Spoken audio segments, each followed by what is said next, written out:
Nós temos duas perguntas. Eu vou ler primeiro a pergunta da Thaís e depois passamos para a Daiana. A Thaís diz o seguinte, sobre o complexo de Édipo erótico ou hedônico. Ela pergunta, como o bebê passa por essa etapa quando há ausência do pai e, portanto, a autorização não acontece sim sua ausência, quando por separação, morte ou casais homossexuais. Sendo assim, a transferência com o analista será também carregada com esses conteúdos? Ela pergunta. O complexo de Édipo erótico hedônico, assim como o complexo de Klein e o complexo tardio de Freud, todos eles são universais, ou seja, queiramos ou não, todos nós temos, com ou sem pai.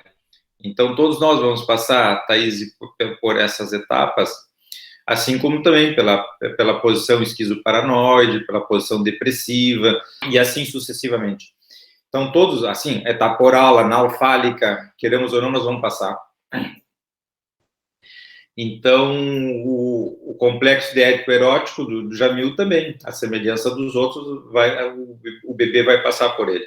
Naturalmente vai passar por ele. Agora, claro, se o pai não está presente, está ausente, vai ter o complexo de Édipo, mas com as características, digamos assim, de um pai ausente.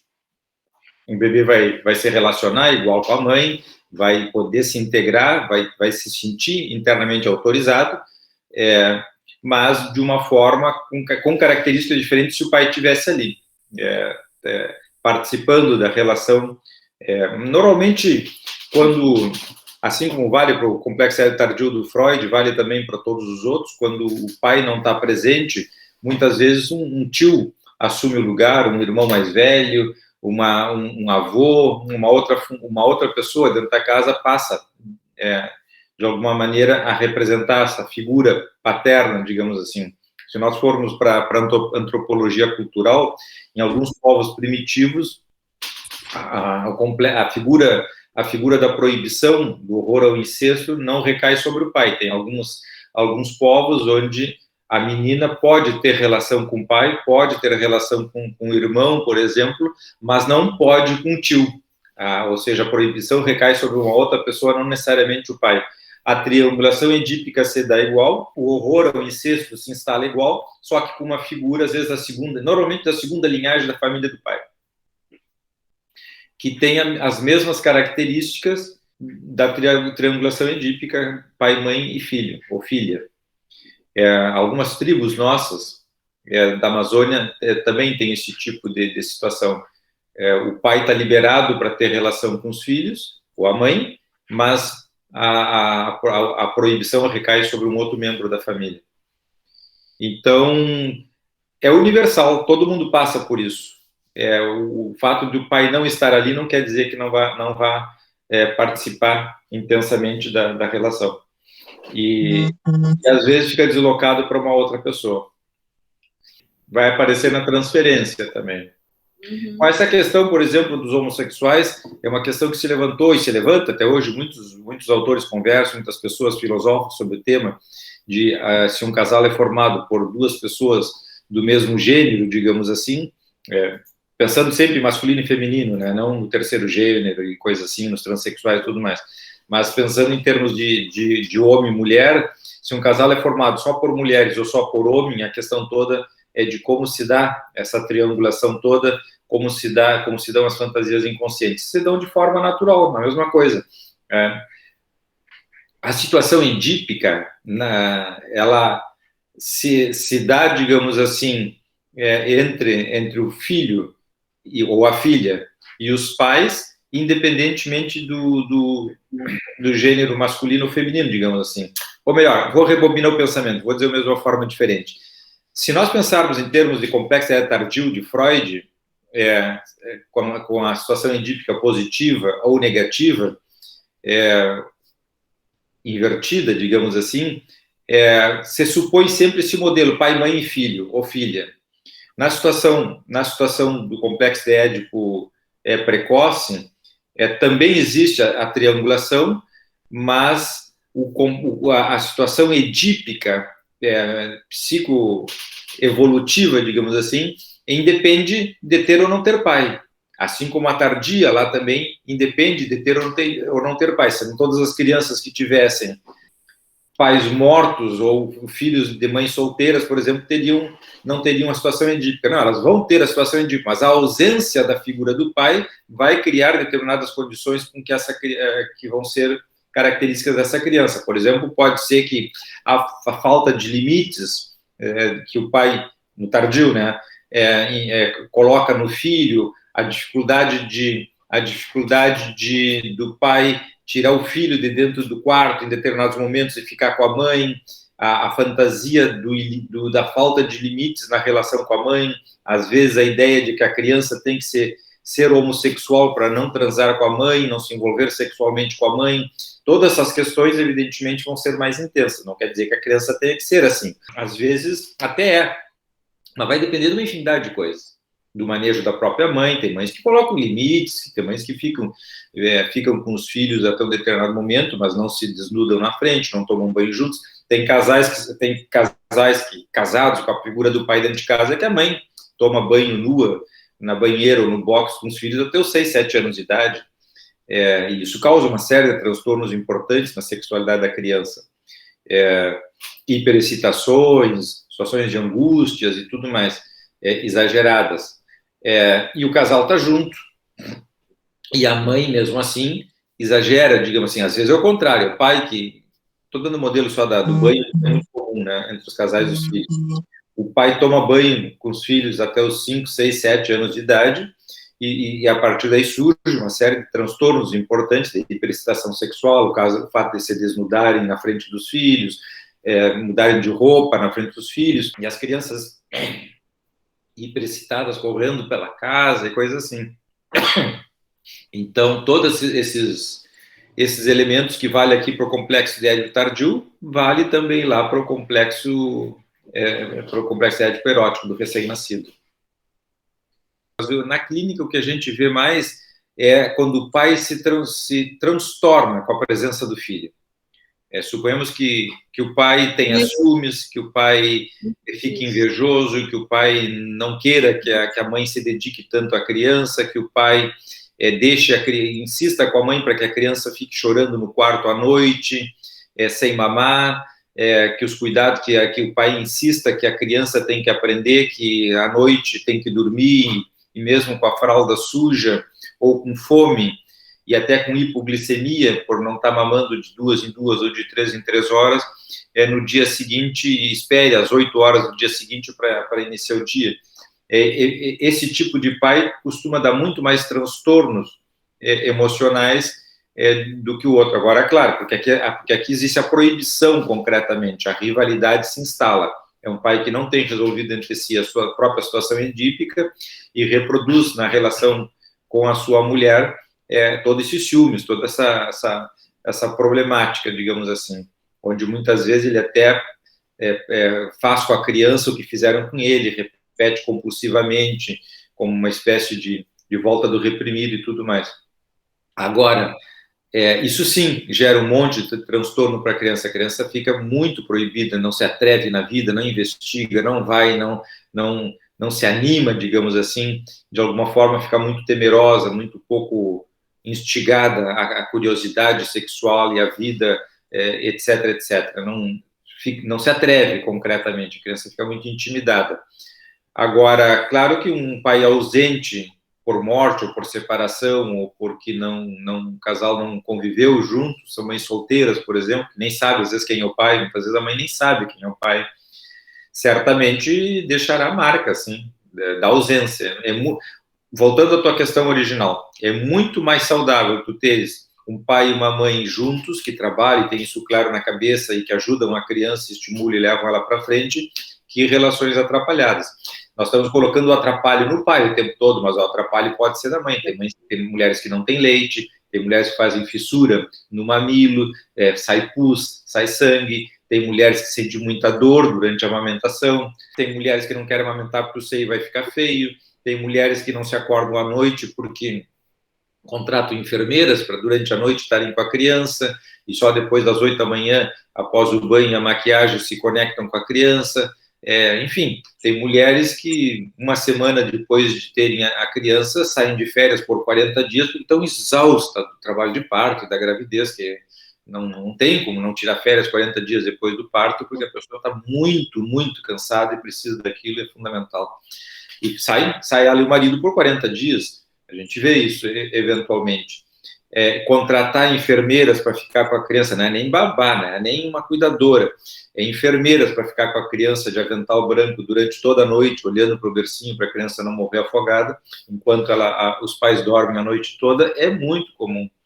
Então, isso também tem que ver com essa situação original, como isso entra para dentro da criança, quais são as fantasias que a criança faz a partir daí, que veio para atrapalhar, que separou os pais, que é o inferno, que é melhor ficar longe dela, se melancoliza, se melancolizará, faz sintomas a partir daí, que tipo de mundo interno vai ter essa criança a partir da negativa, ou da negação do convívio com a relação parental e tudo mais. Então, tem muitos sintomas que surgem aí, por isso é importante a gente ter isso bem claro. É a atitude de cuidado, de carinho, de amor que está em jogo.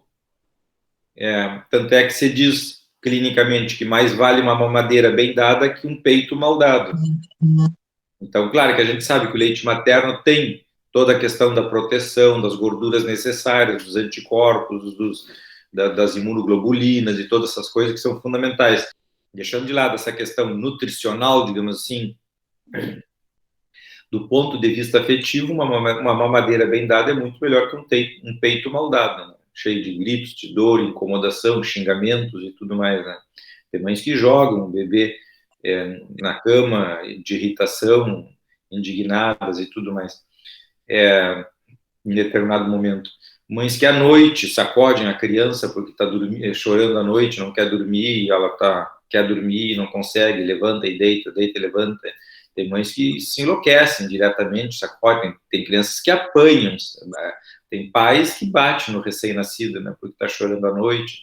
Então tem uma infinidade de atitudes que vai, de alguma forma, entrando para dentro da criança e configurando um mundo interno assustador, às vezes, né? Vai depender de como isso tudo vai interagir, mas não esqueçam que isso é importante, é um elemento importante, mas tem toda a questão da personalidade que está se formando. As condições, a herança, através da concepção ali, da fecundação, que vem no código genético do pai e da mãe, uma infinidade de fantasias inconscientes ancestrais de um e de outro, que vai formar o que a gente chama de equipo, que vai interagir com as vivências intrauterinas, que vai interagir com as vivências do recém-nascido, que vai interagir com as vivências da infância e que, por fim, lá por volta dos 6 anos de idade, vai formar a personalidade. Então, são uma infinidade de elementos que estão interagindo o tempo todo. O complexo de Édipo, as primeiras vivências do recém-nascido são muito importantes e tem que ver com esse combustível que, ao longo de toda a vida, depois vai fazer com que a criança se sentiu contida, amada e bem-vinda e tudo mais, se sinta mais autorizada a dar certo na vida que a outra. A rigor, o que os pais precisam é essa simplicidade, essa capacidade interna de estarem ali juntos, mas conectados, saber que quem tem um recém-nascido vai ter que levantar 1000 vezes durante a noite, que a criança está numa debilidade enorme, numa fragilidade enorme, que tem um processo de adaptação fantástico e que precisa de contenção, e que uma fralda molhada é irritante, uma fralda suja de cocô é irritante, que a criança se assusta com a maior facilidade, que dentro da barriga ela tinha do útero materno, né, ela tinha uma série de contenções importantes, como pode ser do som, da luz, que os batimentos do coração da mãe ali dentro, através dos grandes vasos, faz com que ela se acalme, se tranquilize, que ela supre as necessidades dela de forma imediata através do cordão umbilical, e que ao nascer tudo isso se perde. Isso causa uma série de transtornos enormes no recém-nascido, que precisa de vários meses para conseguir se adaptar a essa nova vida. Isso vai depender da capacidade dos pais entenderem esse tipo de coisa e se disporem a estar ali, botando o ombro, contendo, como pessoas conectadas, pessoas que não se irritam, que percebem a fragilidade, a debilidade do outro. Não precisa ser entender que é uma debilidade egóica, mas tem que entender que é uma debilidade física, inclusive psíquica e física, do recém-nascido, aquela criancinha que precisa de tudo, que entra em pânico por qualquer coisa, e poder conter no colo, no peito, poder caminhar, cantarolar, poder recriar um pouco aquele ambiente uterino de paz e tranquilidade dentro das possibilidades. Se os pais têm essa capacidade, vão atenuando esses impactos todos que o recém-nascido tem, né? Mas não é fácil, é cansativo. Por isso que a maternidade, ela tem que vir como opção dentro da pessoa. Implica em renúncias enormes. A vida não é mais da gente, a noite não é mais da gente. A relação do casal fica no segundo plano durante um bom tempo. Mas se o casal entende isso e está disposto, não é sofrido, não é dolorido, não é doloroso, não é nada. A pessoa vai. Cansa, é evidente que cansa. Tem dias que se transforma num zumbi. Mas, bom, é como fazer uma viagem cansativa. E é gostoso. Tem manuseios de toda a ordem. É evidente que os laboratórios não permitem que isso se vá a fundo, mas se toma muito mais remédio hoje do que 50 anos atrás. Os alimentos hoje são totalmente... Tem condimentos que não tinham há 50 anos atrás. Tem os transgênicos e mutagênicos, que são alimentos modificados geneticamente, que há 50 anos não tinham atrás. Não existem trabalhos de pesquisa ainda sobre que tipo de reação isso produz no nosso organismo. Também não vai ter muito cedo trabalho, não vão ter muito cedo trabalho sobre isso, porque os laboratórios todos impedem, são eles que dão verbas para as pesquisas. Tem as manipulações na fecundações assistidas, com manipulação de óvulos, óvulos que ficam dentro do nitrogênio com 100 graus abaixo de zero durante anos, que a gente também não sabe exatamente o que tipo de transtorno traz para essa bagagem desse embriãozinho que está ali. Às vezes são embriões fecundados que ficam em estado latente durante anos, às vezes são óvulos que vão ser escolhidos e fecundados depois, que a gente não sabe que tipo de consequência traz para a criança no futuro. Crianças que são escolhidas, entre 10 óvulos é escolhido um óvulo, às vezes 5, 6 embriões que já são fecundados ficam guardados dentro do botijão de nitrogênio durante anos. Uma criança é escolhida para seguir adiante, as outras são descartadas, teoricamente, no lixo, mas tem gente que diz que vai para pesquisa, que isso, na verdade, não é descartado assim, mas é descartado em pesquisas, nos bancos de óvulos, assim como tem banco de espermatozoide, enfim, e depois isso tudo vale para o espermatozoide também, né? Hoje no Brasil, tu escolhe o tipo de criança que tu queres ter, de olhos azuis, moreno, alto, baixo, latino, asiático, que quisesse, ou com características europeias. Enfim, a gente não tem trabalho sobre isso, a gente não sabe exatamente que tipo de transtorno isso provoca nessa bagagem toda dessas crianças, né, que depois vão nascer. Na teoria, na observação clínica, a gente vê que tem mais autistas em crianças de fertilização assistida, né? Mas talvez seja porque a gente tem mais notícias, olha mais, divulga mais. Não é uma estatística científica propriamente dita, é uma observação assim da vida, né? Talvez não tenha valor nenhum científico, mas o certo é que existe muito mais manejo hoje, muito mais manipulação de toda a ordem, né? Há alguns anos atrás se colocavam 5 embriõezinhos fecundados no útero da mãe, e depois de tantos dias se escolhia por ultrassom qual era o mais forte, qual que tinha vingado mais, deixava 1 ou 2 ali, e os outros eram aspirados, ia para o lixo diretamente, né?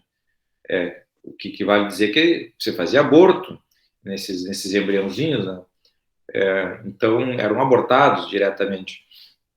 Os abortos hoje você faz não mais por curetagem, se faz por aspiração, o mesmo método, né?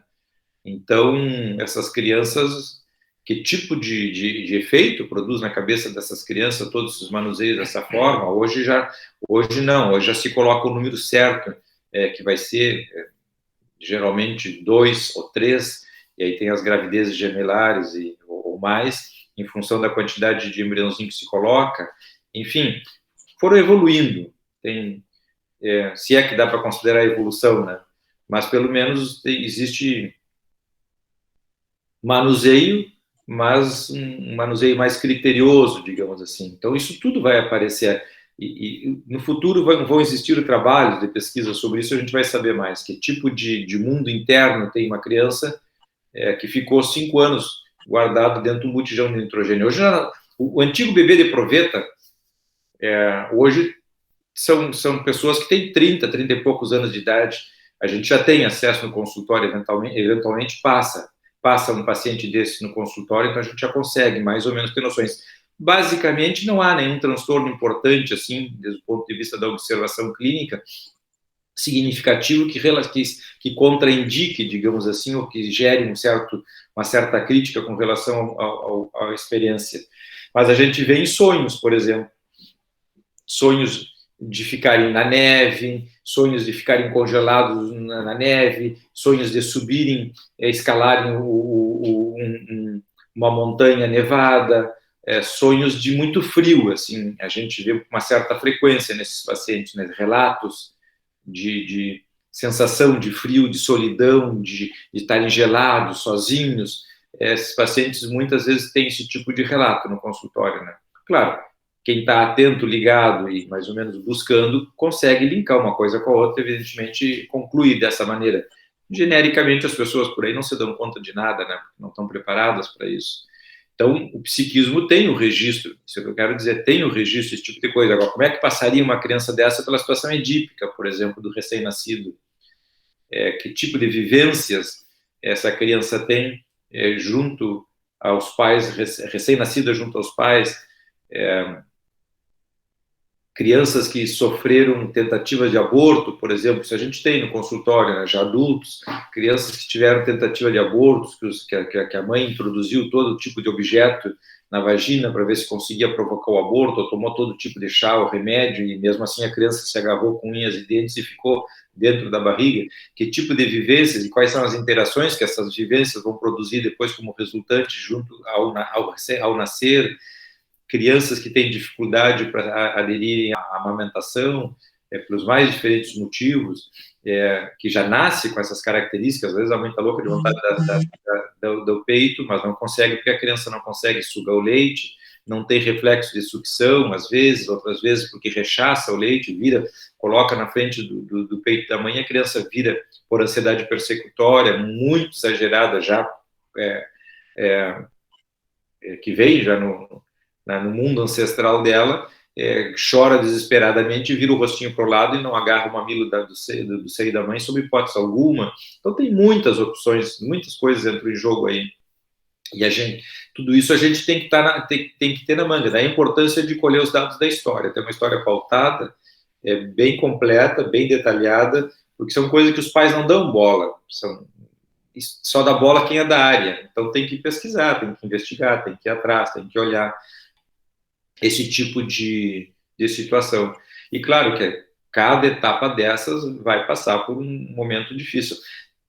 Teoricamente, pensando assim nesse mundo mais persecutório, mais estraçalhado das tentativas de aborto e tudo mais, suponhamos que fosse uma criança que passasse pela posição esquizoparanoide de uma forma muito mais intensa, com fantasias mais terroríficas de estraçalhar, de rasgar, que a dentição de alguma forma estimulasse dentro dela um horror, digamos assim, de ser mordida, se morder e ser mordida, e que de repente uma mãe não consegue impedir ou neutralizar ou entender isso e impedir que essas questões todas, como a gente vai interagindo com essas coisas todas, né? Como se entende, como se interpreta, como se observa isso na clínica. Então, a questão das primeiras vivências de um recém-nascido vem contaminado por tudo isso. E de acordo com uma criança, um bebê, digamos assim, vai passando por cada etapa, a forma como passa na etapa atual vai, de alguma forma, de alguma maneira, interferir na etapa seguinte. Então, uma criança que passa pela situação erótica do recém-nascido de forma satisfatória vai passar pela posição depressiva de Klein de uma maneira diferente, mais amenizada, mais suavizada, digamos assim, né? Tem uma pergunta que a Ana Cândida, agora já trocando de assunto, né? Com relação aos mecanismos de defesa, da neurose obsessiva, e ela disse, ali nos mecanismos de defesa obsessivos, quando fala da dúvida obsessiva e da cavilação, a diferença entre elas é quantitativa ou qualitativa? Qual a importância de saber qual delas está sendo usada para saber como monta a interpretação? Bom, primeiro, quando fala da dúvida obsessiva e da cavilação, a diferença é quantitativa ou qualitativa? A diferença é qualitativa, porque o tipo de fantasia inconsciente está por trás. Por exemplo, na dúvida obsessiva, o indivíduo, caso ou não caso? Caso, mas se eu casar, não sei o que coisa. Se eu não casar, eu tenho tal vantagem. E fica a vida toda pensando, caso, não caso, caso, não sabe. Qual é o objetivo, qual é a fantasia que está por trás? É de impedir o casamento, impedir que a pessoa se decida e faça, realize. Então a pessoa fica na dúvida para não avançar, para não ir para frente. A dúvida obsessiva sempre vem para impedir que a pessoa tome decisões importantes na vida. Então ela fica o tempo todo naquela dúvida, o famoso ser ou não ser, do Shakespeare, né? Ser ou não ser? O que interessa se ser ou não ser? Para que aponta isso? Para onde leva? Não leva para lugar nenhum, a dúvida obsessiva dele. Resolve algum problema? Não, porque não se decidiu, ainda segue, até hoje as pessoas seguem, 500 anos depois, seguem dizendo ser ou não ser? Ser ou não ser? A dúvida é exatamente isso, 500 anos depois ninguém se decidiu se é por ser ou não ser. É porque o objetivo não é a decisão, é trancar tudo, é não tomar a decisão. Então, essa é a característica da dúvida obsessiva no paciente obsessivo. A cavilação já é uma coisa muito mais intensa, que é o que aponta para uma desordem. A pessoa não consegue dar pé com bola, usa todos os mecanismos de defesa obsessivos ao mesmo tempo e tem uma certa anarquia, uma certa desordem psíquica, no sentido de que não sabe exatamente o que vai fazer. Eu peguei uma definição do Fennekel sobre isso aí, sobre a cavilação, que é mais difícil de entender um pouco, e ele diz assim, a cavilação obsessiva implica na atuação de diferentes defesas obsessivas, a intelectualização, a sexualização do pensamento, a anulação, a dúvida obsessiva, a racionalização, etc, etc. Então, o indivíduo usa todos os mecanismos ao mesmo tempo e a cabeça dele vira um caos. Ele não consegue pensar, não consegue decidir, não consegue fazer absolutamente nada. Aí já mostra uma fantasia, digamos assim, um conjunto de fantasias inconscientes por trás, que faz com que o indivíduo se sinta totalmente impossibilitado até de pensar. Ele tem já uma desordem psíquica importante que ele não consegue apontar o pensamento dele para lugar nenhum. É muito mais intensa, é muito mais carregada, digamos assim, com relação à dúvida obsessiva. Você sabe que, eu acho que até está gravado nesse vídeo das patologias freudianas, que todos os psicanalistas consideram as defesas obsessivas muito mais difíceis de serem tratadas.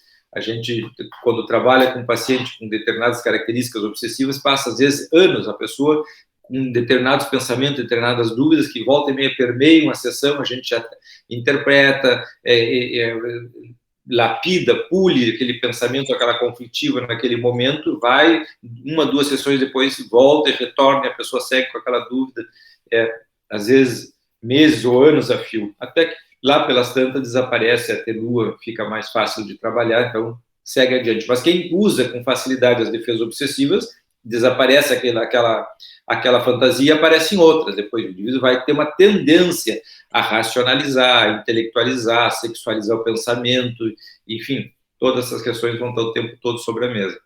Agora, a importância é saber interpretar o que está por trás, que são as fantasias inconscientes. Se é para paralisar, se é produto de uma desordem psíquica, enfim, aí a gente vai vendo cada uma delas. A anulação, que aí tu interpreta uma coisa, a pessoa anula, tirando o valor real daquilo que tu diz. Ah, não é bem assim. Ah, meu pai até morreu, mas quantas pessoas por aí perderam o pai? Tem gente que nem tem pai, nem sabe quem é o pai. Então, tira toda a importância afetiva da interpretação. Isso é a anulação. E assim sucessivamente. São pacientes difíceis, sempre são os pacientes mais difíceis de melhorar, né, com relação aos outros. Essas eram as duas perguntas que vocês tinham encaminhado. Eu vou fazer uma pergunta para vocês. Vou inverter. Vocês, quando viram o último vídeo sobre a transferência na obra do Jamil, ele faz duas definições, uma definição um pouquinho mais curta, e depois ele amplia e faz uma definição mais completa da transferência. E ali ele diz, em determinado momento, que não importa se é na presença ou na ausência do terapeuta, do analista, presença física, a transferência se dá de qualquer jeito. A minha pergunta é, o que isso quer dizer? Quem é que se anima a responder? Carlos Como Amanda. transferência antecipatória. Na ausência do terapeuta, já o paciente transfere uma série de coisas para ele. É isso? É, exatamente isso. Tu vai ganhar um livro do Jamil de presente de técnica por ter respondido. A primeira coisa é nós diferenciarmos o que é sadismo primário e o que é masoquismo primário. A teoria do sadismo primário vem de Klein, da escola inglesa de psicanálise. Melanie Klein defendia a ideia de que, primariamente, o ser humano é sádico. Então, daí vem a ideia de que o paciente vem ao consultório para complicar, para invejar, vem da posição esquizoparanoide, digamos assim, e depois da posição depressiva mal resolvida. Então, o paciente seria mais destrutivo, digamos assim, do que bom. Dito assim em poucas palavras. E isso implica, tecnicamente, num tipo de interpretação. Tu tens inveja de mim, tu vens aqui para me destruir, tu és muito destrutiva, interpretações clássicas, digamos assim, da inveja. E depois, outra forma de ver que diz que o ser humano é primariamente masoquista e que o sadismo é secundário ao masoquismo. Então, o indivíduo se porta mal na vida por submissão aos objetos internos malvados dele. E isso, tecnicamente, muda tudo. Porque, em vez de nós interpretarmos a pessoa como ela sendo malvada autenticamente, nós dizemos que ela está se portando mal, e até às vezes se comporta de forma malvada com os objetos amorosos dela, por submissão aos maus tratos da vida dela. Vamos dar um exemplo clínico.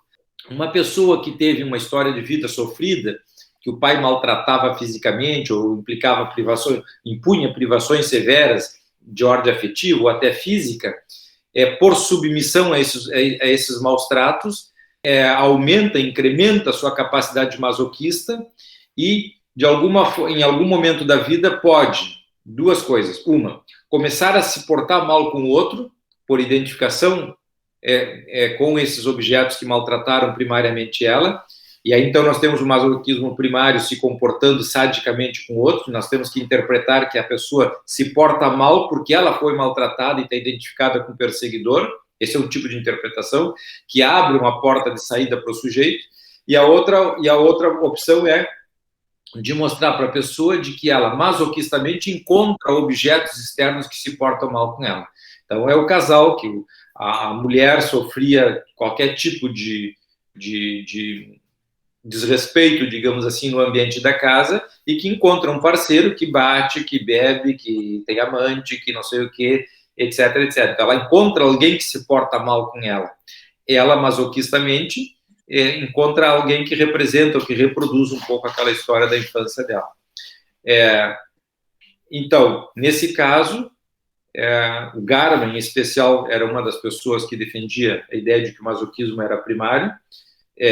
O Jamil também trabalhava com esse conceito e que, por submissão aos objetos malvados, se portavam mal. Então, tecnicamente, a primeira interpretação kleiniana incrementa o pior do sujeito, que era o que tu apontavas. Por quê? Porque quando tu confirma para a pessoa que ela é malvada, tu não abre uma porta de saída, tu encerra ela na perversão. Então, tu falou no sadismo, por exemplo.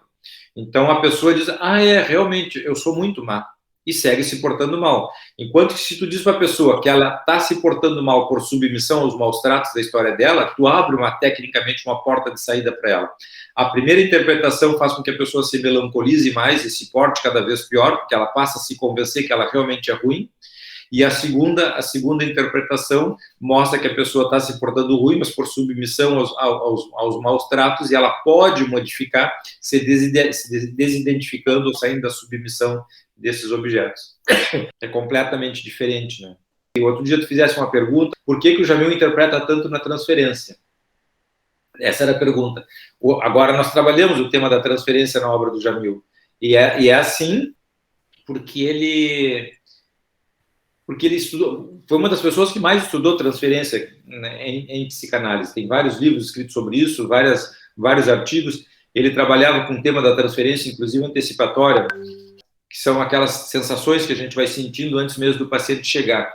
Então, para ele, a transferência era algo muito, muito presente, muito intenso e que, de alguma forma, fazia com que não precisasse interpretar na história do paciente. Ele até fazia interpretações histórico-genéticas, eventualmente trazia, relacionava uma coisa com a outra, tal, fazia uma interpretação mutativa, mas a transferência para ele era curativa, por várias razões. Por todo esse encanto que ele tinha com a transferência, um grande conhecimento, mas porque ele trabalhava muito com o conceito do complexo ético-erótico. Então, ele trazia muito a relação para ele, para recriar todo aquele clima, aquele ambiente dos primeiros momentos de vida do recém-nascido. Então, ele não tinha grandes problemas para trazer o paciente afetivamente para perto dele. Coisa que ele dizia, que um analista, para fazer esse tipo de coisa, tem que ter vencido o horror ao incesto. E trabalhar com um paciente afetivamente muito próximo é muito incestuoso. E isso provoca um certo mal-estar, as pessoas geralmente fogem disso, os terapeutas, eu quero dizer, né? Mas se o indivíduo tratou muito isso na sua análise, está em paz, tranquilo e sereno, ele transita por essa área sem atuações sexuais, nem coisas, atuações fora do consultório, digamos assim, coisas que não cabem dentro da técnica, né? Que não tem que ver com psicanálise. Ele consegue falar desses momentos afetivos importantes sem tocar no paciente, né? Simplesmente falar e sentir.